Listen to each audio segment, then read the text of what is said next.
Hey everyone, LogicPQ here. Welcome back to the third installment of the I Wanna Be the Guy Remastered Any % Speedrunning Guide. This installment is going to cover the strategies for the area directly after the mecha-birdo orb, Ryu, Castlevania, and the Dracula boss fight. This is split 3 in the optimal speedrun route, and it features the most RNG in the entire run.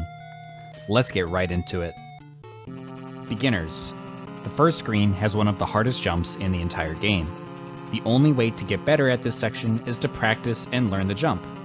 I recommend grabbing the save and resetting though, because it will guarantee a good cycle in the next room if you do happen to clear the jumps on your first try.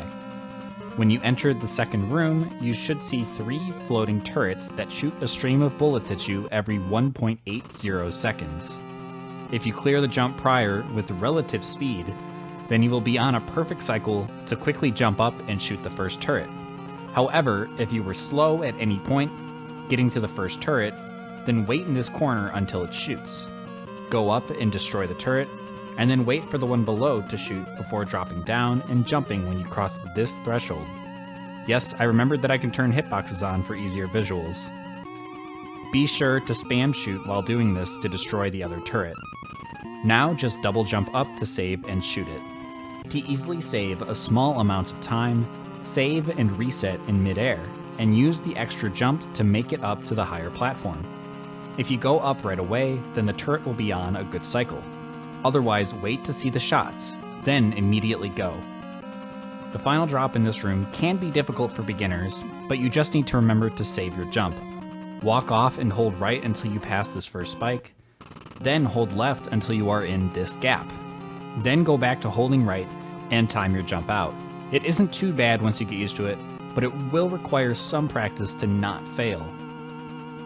Intermediate and advanced runners. If you did the mecha-birdo orb screen by holding right the whole way, then you don't need to reset at the save before the gate jump. The turret cycle starts as soon as you load into the mecha-birdo orb room. And yes, I wanted to quickly define this type of jump with a spike above and below as a gate. There aren't many jumps like this in the game, but that is the term I will use for these jumps going forward. Intermediate players will clear the gate, then run through screen 2 the exact same way as the beginners would. Advanced runners will also do the same after the gate jump, except in one spot where they will perform a very difficult and tight air jump to narrowly avoid hitting the ceiling and going over the troll spike. With this strat, the advanced runner won't need to shoot the second turret. Moving on to the Ryu room. Beginners should immediately take the save. You can take the save from many different spots, so most runners prefer to shoot as they go up into the on-off path above. Then you just need to learn how to perform the following jumps. As a beginner, you should focus on survival rather than speed, especially in the second half of the screen. Hit the on-off switch at the top, then go back down to where Ryu is. A tip for this first spike jump: your character hitbox is more closely aligned with the front of your character, so it is safer to hug the left side while falling, so long as you face right. Then you just react to falling off this ledge to not walk into the spike. Activate Ryu by crossing this trigger and repeat the same process you just did to turn the switch back on. Then go back to the fan. This entire ending after activating Ryu needs to be deathless, so be sure to grab the save at the top, but don't re-grab the bottom save because it will just lose your progress if you die. When you walk off the platform into the fan, press and hold jump. This will cause you to move up faster than if you just walked off the platform and allowed the fan to push you up normally. You won't die to this as long as you don't jump before walking off the platform. If you do, you will hit the left spikes. Be sure to hold right as well while you do this so that you don't hit the left spikes. If you do all this correctly, you'll be able to enter the Castlevania area a little bit faster. Intermediate runners. This next trick is only possible with a numpad. If you don't have one, then just do the beginner strategy as fast as possible. To explain how the numpad works, whenever you are holding shift and you spam 1, 2, and 3 on the numpad, it will give you a bunch of jump cancels if you spam fast enough. This only works if shift is your jump key. But logic, I don't want to use shift as my jump key. Fear not, auto hotkey is here to save you. Use this script and replace whatever key you used to jump with the word space in the script. I use spacebar to jump, which is why my script says space. Then run the script, and you should now be able to jump with your key and the shift key. Make sure your controls in Remastered are set so that shift is the jump key. Last thing to remember is you need to be holding jump in order for numpad to work. Then just walk to the edge here, and when you fall to about here, hold right and spam the numpad. You should jump cancel across the fan instead of getting pushed up to your death. The name of this trick is Ultimate Reuse Skip, and the reason we do it here is because when you enter the next screen and walk back, the fan is turned off. This essentially acts the same as going up the normal path and hitting the on-off switch. Walk back to Ryu's pit and activate Ryu. When he starts to go back down, jump over him to land back on the original side. Then just go through the on-off switch path once, and turn the fan back on. Now you can go to Castlevania. This trick only saves about 2 seconds, but isn't any more difficult to do than the normal strat. You just need to not die to the on-off switch path, but that's really no different than before. Advanced runners. You will perform everything the same way as the intermediate runners, except instead of falling down into the fan area and then spamming across, you will just jump precisely here, hold jump and right, and spam your heart out to cross the gap. This version of the Ultimate Reuse Skip is much harder to do and only saves about 1/3 of a second at best. Perform at your own risk. For beginners, the Castlevania section is actually quite simple. Without going too slow, jump up to this block. Then jump so that you land as far to the right of this block as possible. This gives you the most time to jump to the area above, because this block will fall after touching it. Then just wait for the platform to ride up to this section. Dodge the witch and the Medusa heads and ride this block to this part. Walk off and jump to clear the spikes and reach the next save. Intermediate and advanced runners should learn the Castlevania fast strategy. Save reset at this point here. If you want to be fancy, you can shoot, then jump and hold left to make the fast strategy a little bit easier. Then just jump as soon as you touch each platform to get up to this falling block. Jump around the falling block to land on either the first or second step on the staircase, then immediately double jump to the platform to catch the early cycle. Then run up to this platform. Jump to dodge this Medusa head, and then touch the ground, and immediately hold left to double jump to this platform and double jump off to completely skip the witch. Recently, a new hyper-advanced strategy was found to save an extra second in the Castlevania section. Normally, if you try to jump over this spike using this platform, a trap kills you, which prevents skipping the right side of the screen. Recently, Runner Vamaso figured out that once the player activates the witch above, then this trap is disabled. Funnily enough, you can barely jump up from this moving platform to activate the witch early. This allows you to perform a nearly frame-perfect jump over the spike into the next room. This strategy doesn't require you to do the room before it very quickly, but it is much more precise for a fairly small time save. I use a visual cue when to jump off of this platform to help ensure I don't ram my face into the side spikes, and so I don't jump too early to land on top of this spike. For the final Castlevania room, beginners should save reset and then follow this simple path to the end of the room. Intermediate and advanced players will use a slightly faster strategy where you save reset upon entering the room, jump immediately to land on this platform, and air jump onto this platform. Quickly jump up to this moving platform, and as the platform touches the wall, jump and delay the air jump until about here. You should barely land on this platform as it is coming from the left side. Then immediately jump to bonk on this block. Delay the air jump until about this point, and you should be able to shoot this save as you are coming down without letting go of left. What is a man? We have reached the Dracula boss fight, and as promised, this fight contains by far the most RNG in the entire game. There aren't really any beginner level strategies for this, so I will just lay out all of the strategies, and then say what is most important to focus on and what is fastest. First of all, you should immediately skip the cutscene and run up to the top center platform. A little over 1 second after Dracula fully disappears, he will teleport in one of 7 spots on the screen.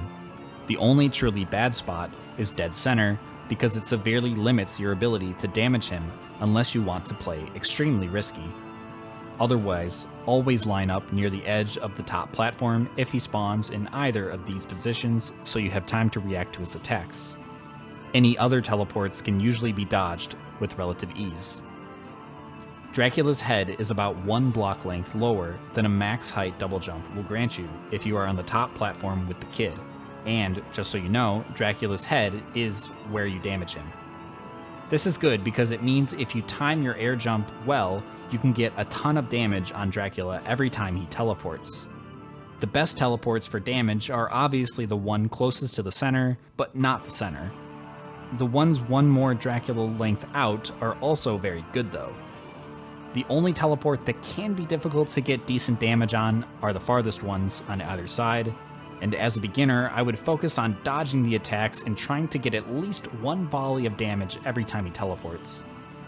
Any higher level players who are good mashers should try and at least get a 3 or 4 cycle Dracula. This simply means killing Dracula in full in 3 to 4 teleports. Only the best mashers will be able to kill Dracula in 2 cycles though. To let the good mashers in on a secret, accuracy on Dracula's head is more important than mashing speed for the 2 cycle. You should try preemptively jumping for the first teleport to immediately start damaging Dracula. If done correctly, you should easily activate phase 2 before he teleports again, and you should also be at least 20 damage into the fight, about halfway. Predict the second teleport as well to give yourself the best chance at a 2 cycle. Dracula has 6 possible attacks that he can randomly throw at you. Potobos and the Moon are the 2 best for all skill levels because they are trivial to dodge and allow you to get good damage on Dracula with relative ease. The Orbs and the Fast Apples are the next best attacks you want to see, especially as a high level player. This is because they aren't too difficult to dodge, so long as you give yourself enough room to react, and this allows you to get extremely good damage on Dracula still. The next attack is usually one that you want to see Dracula use, just not as his first attack. The Spinning Apples attack is Dracula's longest attack, and it has a very long startup. You can get some serious damage, so it is usually the best second attack because it makes the 2 cycle easier.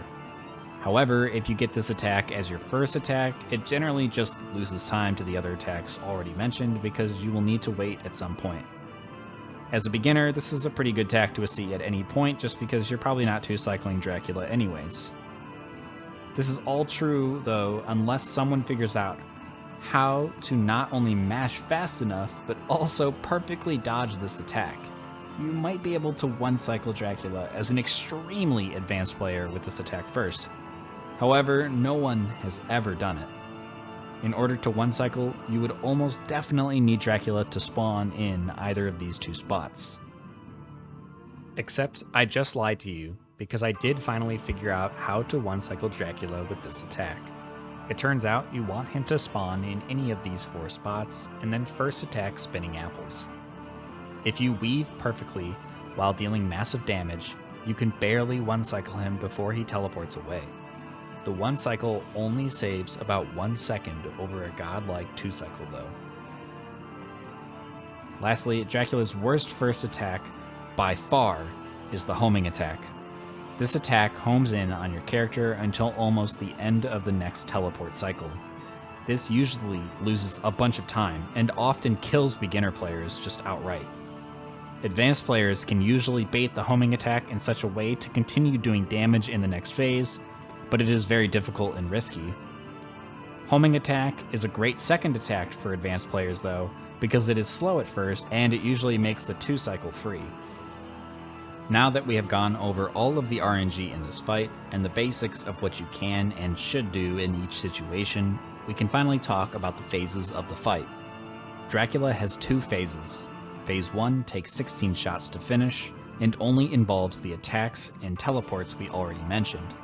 Upon hitting shot 16, Phase 2 initiates with 2 purple blobs spawning on each side of the screen that slowly home in on you for the remainder of the fight. On top of that, Phase 2 takes 24 shots to finish, for a total of 40 to kill Dracula. The only good part about this is Dracula still only has 7 teleports and 6 attacks for Phase 2.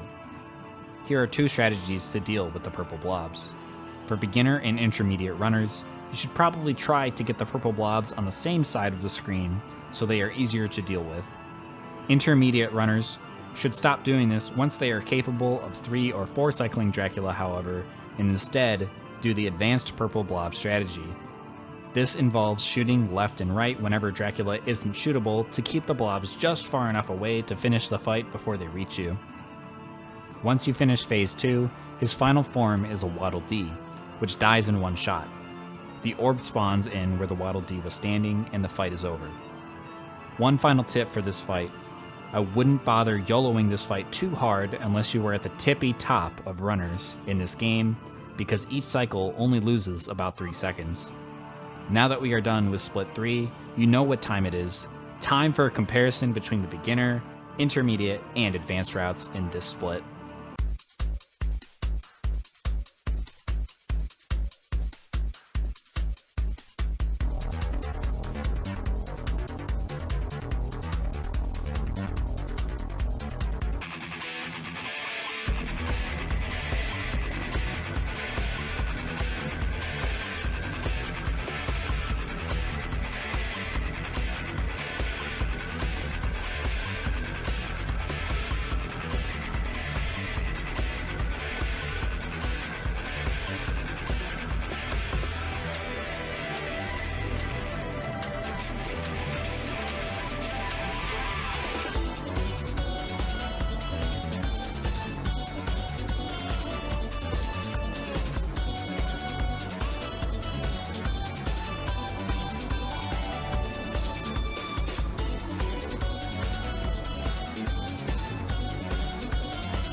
If you enjoyed this and haven't already checked out the first 2 parts in this series, then please check those out too.